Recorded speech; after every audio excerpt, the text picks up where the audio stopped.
Hallo zusammen, heute gibt es mal wieder ein Video über die Schwangerschaft, sogar ein ziemlich spezifisches. Aber erstmal zu mir persönlich, weil einige gefragt haben, wie es mir denn momentan so geht. Ich bin mittlerweile schon im zweiten Trimester und ich muss echt sagen, es ist ein meilenweiter Unterschied zu vorher. Also es ist wirklich irre. Ich hatte ja nicht irgendwie mit Übelkeit oder so, Gott sei Dank, zu kämpfen. Aber mir ging es halt so körperlich richtig schlecht am Anfang. Das hat sich mittlerweile Gott sei Dank eingependelt. Ich habe allerdings gestern einen Tag gehabt, bei dem ich übelste Krämpfe auf der linken Seite unten hatte.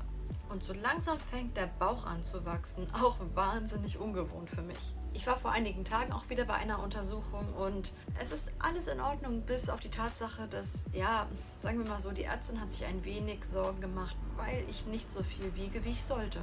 Aber ich hoffe, das pendelt sich noch alles ein. So generell gesagt, es klingt vielleicht dämlich, aber ich fühle mich, obwohl es fortgeschrittener ist, eigentlich gar nicht schwanger. Also wenn es solche Tage gibt wie heute, an denen ich mich sehr normal fühle. Mir wurde auch gesagt, dass man eventuell langsam auch die Bewegungen spüren könnte. Ehrlich gesagt spüre ich da aber noch nichts von. So, jetzt aber zum eigentlichen Thema des Videos. Auch schön mit Haaren nach hinten, weil es einfach wahnsinnig bollenwarm hier ist. Und zwar besuche ich zur regulären Untersuchung ja ein Hospital, ganz normal. Allerdings sind hier die Untersuchungen ein klein wenig anders in Japan als in Deutschland. Sie sind keinesfalls schlechter oder so, ganz im Gegenteil. Allerdings haben wir uns gedacht, dass wir doch einige Untersuchungen gerne etwas detaillierter hätten. Deswegen haben wir die FMC-Klinik besucht. Wenn ihr hier entbinden wollt, meine persönliche Meinung, ich würde sie absolut jedem empfehlen. Ich werde euch auch in den nächsten Minuten erläutern, warum genau. Zuallererst, warum sind wir überhaupt zu einer Spezialklinik gefahren? Wir wollten ehrlich gesagt früh wissen, ob mit dem Kind alles in Ordnung ist. Wir haben dort das First Trimester Screening durchgeführt. Zu dieser Untersuchung gehörten noch der Chromosomtest. Es wurde das Gesicht abgecheckt, das Geschlecht übrigens auch. Ja, wir wissen schon, was es wird. Und die typischen Abstände wurden gemessen.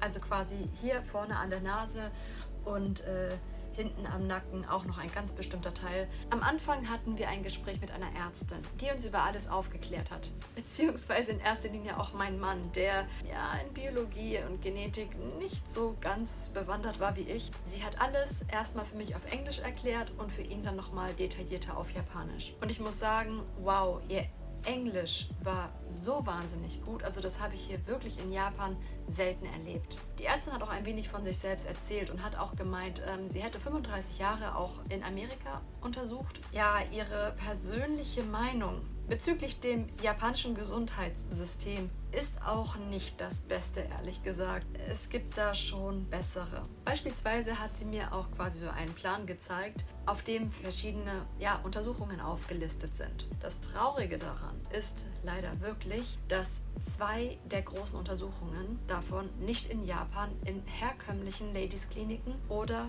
Hospitals durchgeführt werden.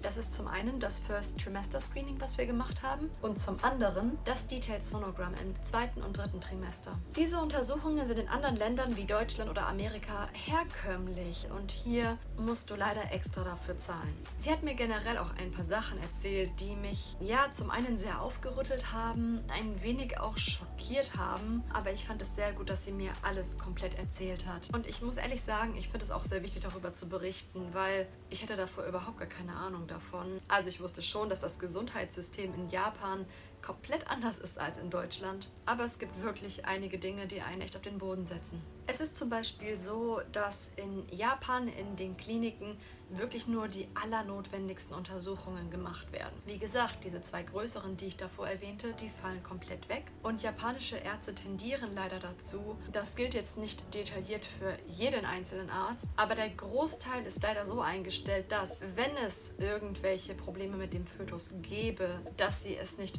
unbedingt sofort den Eltern sagen. Da man in Japan doch sehr gerne die Abtreibungsrate unten halten möchte. Das war wiederum ein sehr guter Punkt von der Ärztin, da sie meinte, sie möchte die Eltern sehr schnell darüber unterrichten, wenn etwas mit dem Kind nicht stimmt, da es ihrer Meinung nach die Entscheidung der Eltern ist, wie sie die Situation handhaben. Und es gibt auch ziemlich viele Kliniken generell, die nicht unbedingt dem modernsten Standard entsprechen. Da hapert es leider wirklich immer noch sehr in Japan.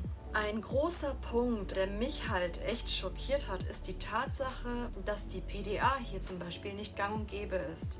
Man kriegt quasi so eine Nadel hinten in den Rücken und dies soll ein wenig die Schmerzen während der Geburt lindern. Die PDA ist in Deutschland wohl gang und gäbe und wird auch teilweise so den Frauen verabreicht, auch wenn sie nicht wollen. Hier gibt es sowas nicht generell. Es gibt Kliniken, eine Handvoll in Tokio, die es anbietet, aber es ist nicht herkömmlich. Denn was auch dazu zählt, das muss man leider dazu sagen, japanische Frauen sind wirklich sehr darauf fixiert, eine natürliche Geburt durchzuführen.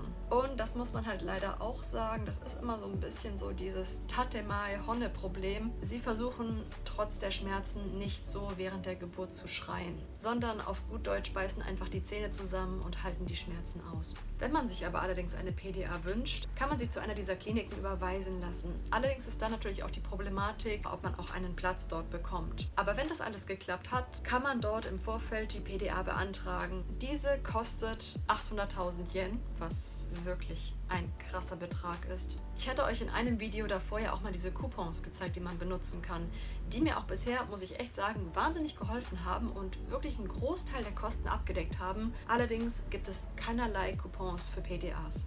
Und das war eigentlich auch noch recht niedlich. Ich meine, es ist ja kein ungeschriebenes Blatt, dass der Sexualkundeunterricht in japanischen Schulen nicht so ganz gut ist. Und mein Mann hatte von dem Ganzen ja auch echt wenig Ahnung und hat halt auch gefragt, wie das bei der Geburt ist hinterher. Und die Ärztin hat ihm das wundervoll geschildert, als würde man eine Wassermelone durch ein Nasenloch drücken.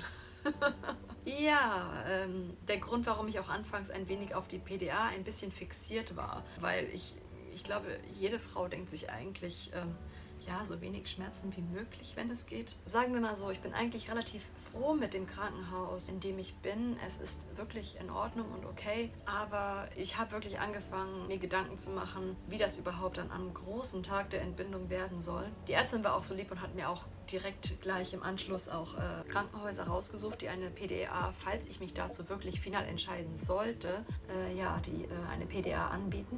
Danach ging es halt zur Untersuchung. Es war der längste Ultraschall, den ich je bekommen habe, mit dem kleinen Beifahrer. Wir haben auch alle Daten, auch den Herzschlag und alles haben wir auch auf einen USB-Stick hinterher bekommen. Ich war wirklich richtig, richtig baff von der Untersuchung. Man muss dazu sagen, die Untersuchung jetzt speziell war nicht günstig. Sie hat umgerechnet ungefähr um die 800 € gekostet, was wirklich kein Pappenstiel ist. Aber es hat einen einfach die Sicherheit gegeben, dass mit dem Kind alles okay ist, dass es irgendwie keine Missbildungen hat und dass es gesund ist, vor allem, dass das Herz auch sich sehr, sehr gut entwickelt hat. Das war einen dann wirklich schon das Geld wert. Ach ja, und das muss man auch sagen, was ziemlich gut war. Ich habe dort ja auch einen Bluttest machen lassen. Der war innerhalb der nächsten 1-2 Tage schon da und verfügbar. Also ich hatte meinen Rücksprachetermin dann ja direkt 2 Tage danach. Und es war Gott sei Dank alles gut. Also alles gesund, alles fit, alles top.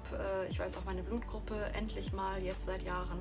Ein paar Tage darauf hatte ich dann ja den regulären Termin bei meiner Klinik. Und es war schon ein Unterschied. Also es war nur ein kurzer Check, aber dieser Check kam mir auch einfach so kurz und schnell vor nach dieser Spezialklinik, dass ich wirklich dachte, ja, ganz schön lieblos irgendwie. Da wurde auch überhaupt noch nichts gesagt wegen dem Geschlecht oder sonstigem. Also es war ein bisschen abgefrühstückt, kam es mir vor. Dafür war der aktuelle Termin jetzt nochmal ein klein wenig besser und detaillierter. Wir sind auf jeden Fall wahnsinnig dankbar und froh, dass wir diesen Test gemacht haben. Klar, er ist kein Muss, aber irgendwie will man sich ja dann doch sicher sein. Vor allem, dass es dann hinterher keine Komplikationen gibt. Ich möchte euch auf jeden Fall diese Klinik ans Herz legen.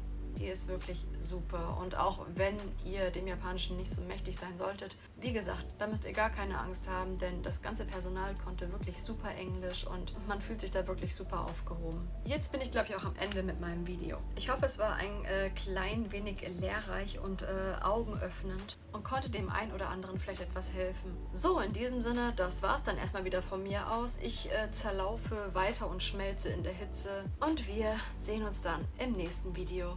Bis dann!